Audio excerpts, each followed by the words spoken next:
So I first became a believer my senior year of high school.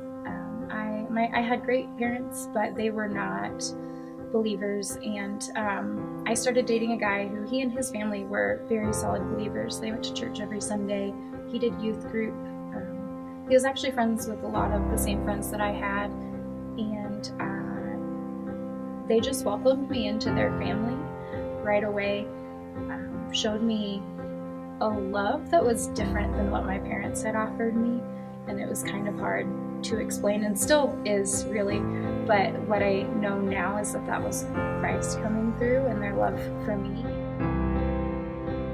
It was kind of a process, but I remember before leaving for college, it was Easter, and I was at church that Sunday and singing worship, and I realized, wow, I'm a believer, like I know who Jesus is.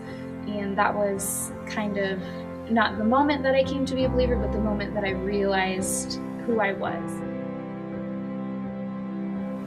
Initially, following Jesus was really just exciting and fun. I remember just that free feeling that you have initially, where you really embrace all of the good things that Christ has done for you, and you just live it out to its fullest. But as you kind of further your walk with Christ and deepen that relationship, it quickly became clear that being a Christian was not easy. Rewarding, but not easy. The biggest struggle that we've had has been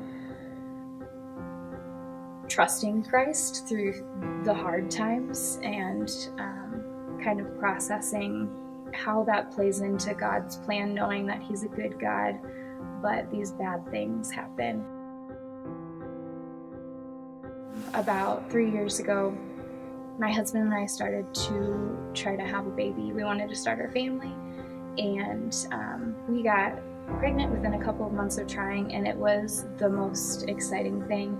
We went to our 8-week appointment, and even though we didn't get an ultrasound, we were ready to share it with the world, and so we told everyone about it. And not a week later, we found out that we had miscarried, and that was just devastating.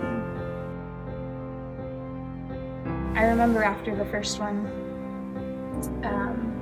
being in the shower, and that's just such a vulnerable place to be, just sobbing, crying my eyes out, and I remember thinking, God, I don't feel you right now. I'm a feeler, and I did not feel Him there in that moment, but my mind said, you're here with me right now. I don't feel you, but you're here. And I don't know how many times I repeated that to myself, and it never changed how I felt, but it definitely helped me experience that steadfastness and all of those things the Bible tells us we should be.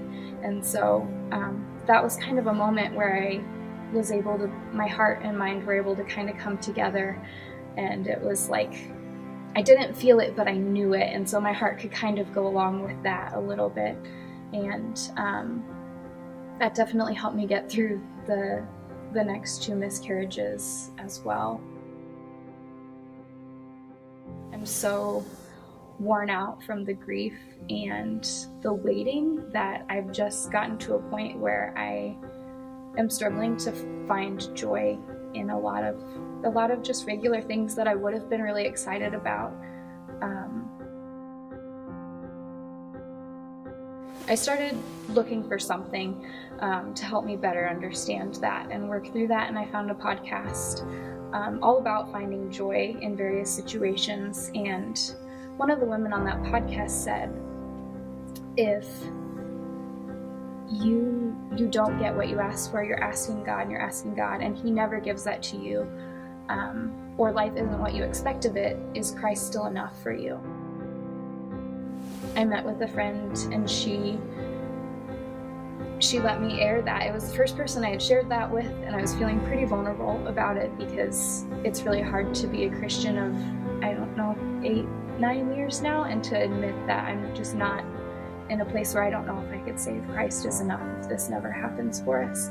And she just was able to show me that my heart was in the right place, that I wanted him to be enough, and that for right now that was enough. And I know that God's not about when we arrive, he's about the walk with him there. And so I don't know when I'll get there, but I'm finding reassurance in that I want to be there and that I don't want to walk away from God regardless. And so I do think at some point he will be enough, and I'll be able to confidently say that in this situation. But right now I'm just leaning on that peace is a person, not a place. So I may never arrive there, but I know that I have Christ by my side through all of it.